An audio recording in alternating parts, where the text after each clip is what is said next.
Hello everybody, welcome to my first non-C programming video. So as I've told you in a previous post here 3 days ago when I'm recording this video, I was at my parents' house for around a month, so I couldn't make videos, but now I'm back with my main computer and I can record videos. So I have a few projects that are non-C that I want to showcase. One is a ChatGPT client in Go, terminal-based ChatGPT client. Another one is one I am going to show in this video, and the third one is under active development. It's a diary app that is a closed source for now, but I think I will open source it because I'm actually very proud of this project. So the first project I want to showcase is this one, the Python project indexer. It's a project that I've made I think two years ago, so you can see it's commit from last year. So this project is a search engine for a Python project. So here it will index your code base that you give it, and you will be able to make queries on this code base. So here is the basic syntax. If you can find a function by name with the signature, if you know the params name, or if you just know how many params the function accepts, or if you know nothing but the function name here. This tool uses what's known as the Levenstein distance.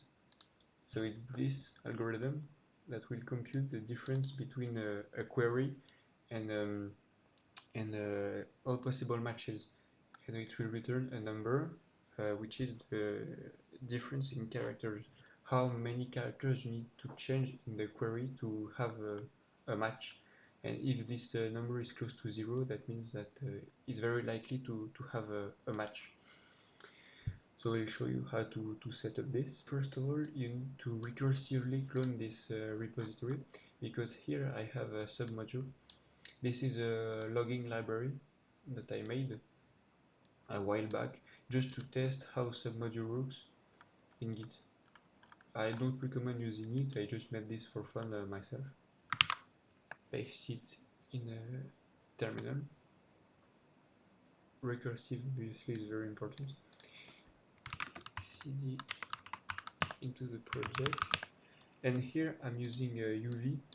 So if you don't know UV, so UV is this tool used to make to centralize Python environments and Python versions. So it's written in Rust, and you can install it for Windows or Mac OS. This website will be obviously in the description. So you need to init a virtual environment like this. Then we have to activate it. This command will change if you run Mac OS or Linux. Here the environment is activated. Then we need to sync the dependencies. So it's a web app, so I'm using here Flask, and then we can run uv run main. So this will spin up a web server on a localhost 8080. We can control click, and this is the web app. So as you can see, it's a very simple UI. I did not want to make a very complex thing, just I'm more interested in the back end of this. So here we need to specify a code base that we need to index the web app itself. So here's the full path.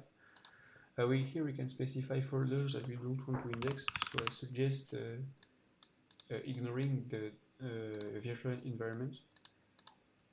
So here, as you can see, we have a virtual environment. We can ignore it because it's a very lengthy file, and it will take time to index, and we won't use it. I think we can also ignore .git, and here we have to find a function.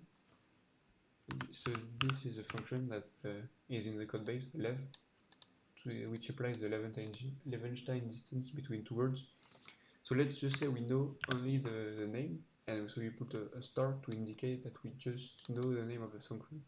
So here we can specify how many functions we want to have. So let's go with 15, hit confirm, and here we can see that the indexing was really fast, and we have the match here, Lev, between A and B in Levenstein, so it's pretty accurate, and the doc string here is good.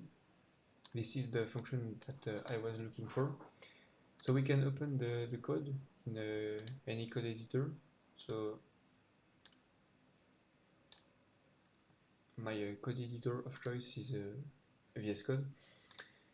So in here we have app, and then very basic Flask structure, just the views returning JSON, because this is an API, and a slash, which is just rendering a static index HTML.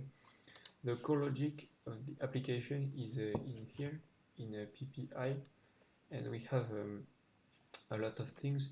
And the function that we found with the app is here. So it's this one, left between A and B, and returns integer, which is the difference.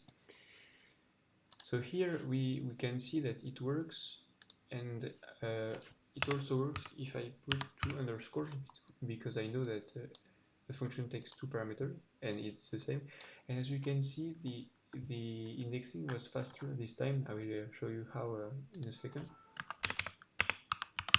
And if I put A and B, it works. The syntax does not matter. I can put spaces, and it will not change. The result will be the same, because I actually run a normalizing function to remove extra spaces. So here, as you can see, I have this function, for example, reset, which is in Pylog, which is a logging library I showed you before. And I don't want to include this, so I can just here say that I don't want to index Pylog, which is this folder.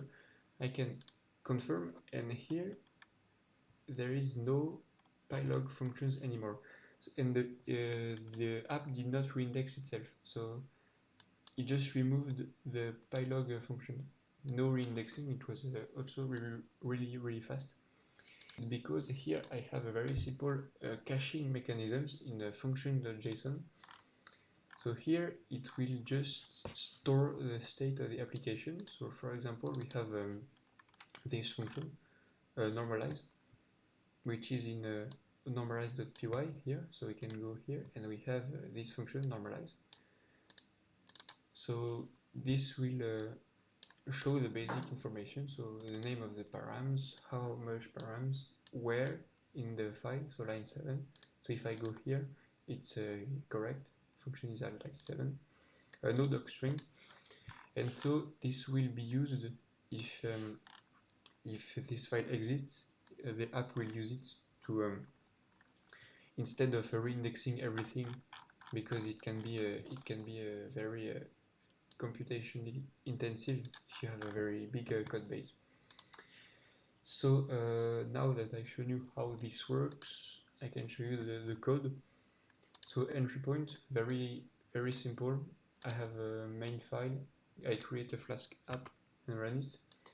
Here, just to create a secret key for the app and register the blueprints in views. So views is this file I showed before. It's just very simple. And here, this API root / search is the core mechanism of the app. So here, as you can see, I use the mypy to make sure that everything is tab safe, except this line. When I did this, maybe mypy was not aware of ternary operators. I don't know, but this I think type fails. But I'm not going to run mypy here. This is just a showcase. So here we just get the query params. I can show you a request of the app. I'm just going to zoom out. So here, as you can see, you have a get request, to slash search, and we specify the folder, signature of the function, and folders that we'd like to ignore, and the max. So here we just get this, and we run this normalize function. I'm going to showcase it later to make sure that there are no extra spaces or things like that. And then we fetch the folder, we index it, and we say it's a web context to avoid logging, because otherwise I log everything and it's just unreadable in the output. We specify the folders that we want to ignore, and we specify here the caching file, so the JSON file. Then we sort this function based on the signature that we got in the API call. Here it returns the distance between the function and the match, so we don't want it, so we just keep the actual function and we remove the distance. And then we dump this using a standard JSON module, and we will use this JSON in the front end to display things in a slightly nicer way.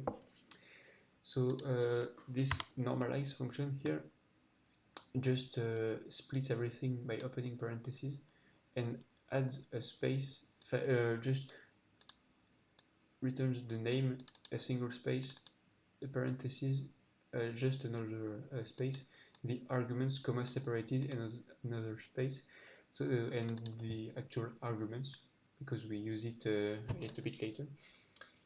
And this is to make sure that the Levenstein algorithms works on strings that have precisely the same format, so we can be sure that it will be as accurate as possible.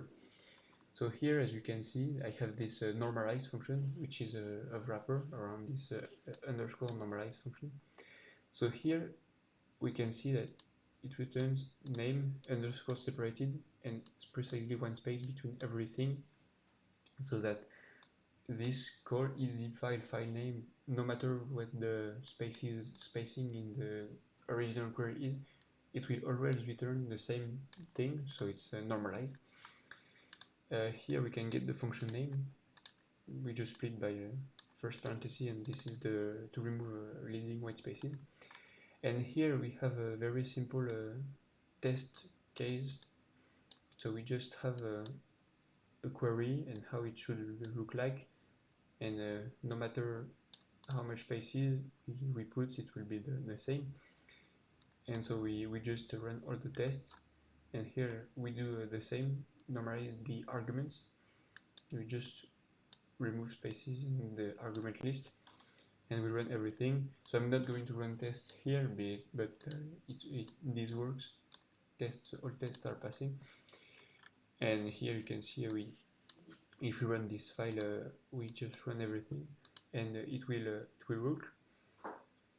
So here I have utility files just to read JSON and to only parse Python files, because you can have non-Python file in your code base. For example, here I have this JSON file, but I'm not going to parse it because it's not a Python file.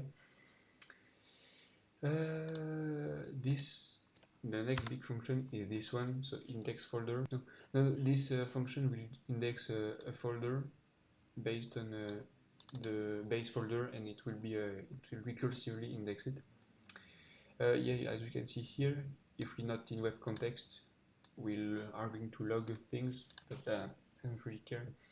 If I'm inside a web app, I'm not going to look at the logs that often, so I'm just going to disable this. So here we have some standard lib files that I will always ignore. So this is just a constant here.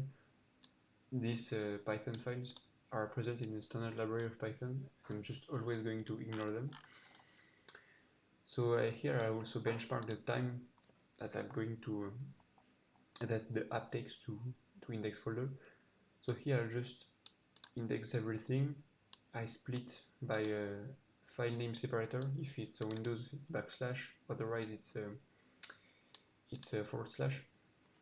So here I have this variable that indicates if we want to continue. We want to continue only if it's a Python file, and we are not currently indexing a folder that we want to ignore. So we can just use this for. I found this on Stack Overflow. I don't really know how this works, but it works. And so yeah, if we disable logging in the context, we read the Python file, we parse it using ast.parse, which is the standard Python. Oh, weird. It's a standard Python AST, so it's in the standard library, and we parse the source code, and we work the AST, and if it's a function definition, we just it's not a dunder, so it's not a underscore init or int or things like that. We add it to the function, the list. So I have this function get function from node. I'm going to cover it in just a moment. And once we parsed everything, we save the JSON and we return everything. So this get function for node here will just take a function def, which is a standard AST node, a file path, and apps path to indicate that if you want with the whole path or just the relative path. We just take the names and we return an object of type function type, which is this one. It's used. I did this for MyPy to just have a proper type checking, and we return just everything: the args number, file path, line number, and the docstring if there is a docstring. So here you can see it, docstring can return none. So if we don't have a docstring, then we just have a null and the UI. And lastly, the sort function. This is using the Levenstein function. So here we just take a query, which is just a string. So it's something that we will send to the server, and the UI, and the list, which is going to be returned by this index folder function. So we just loop in this. We loop over the functions. We normalize we normalize the query. We normalize the arguments, and we get the signature, normalized signature of the function. And here we just do a match. If we have a star argument, we're just going to query the function name because we don't know the arguments. We query we query based on the function name, and then we append the distance and the function in the sorted functions, because we return the distance from the query to a function and the actual function that we found. So here we have underscore. So if we found underscore, that means that the user precisely knows how many parameters are to the function. So we make sure that it's accurate. For example, if you have 3 underscores but the function only accepts 2 parameters, this is not going to match, because you know that you want 3 parameters and not 2. So we just remove the underscores, and we append the distance, and we remove the args based on the signature that we got earlier. And otherwise, we precisely know the name of the parameter, so we can just do a full match, and we just we append the distance between the query and the signature as is. And then we just sort the function using the sorted built-in function. We sort based on the distance that we got from the Levenstein function. So this function is just a basic implementation of the Wikipedia algorithm. This one is iterative.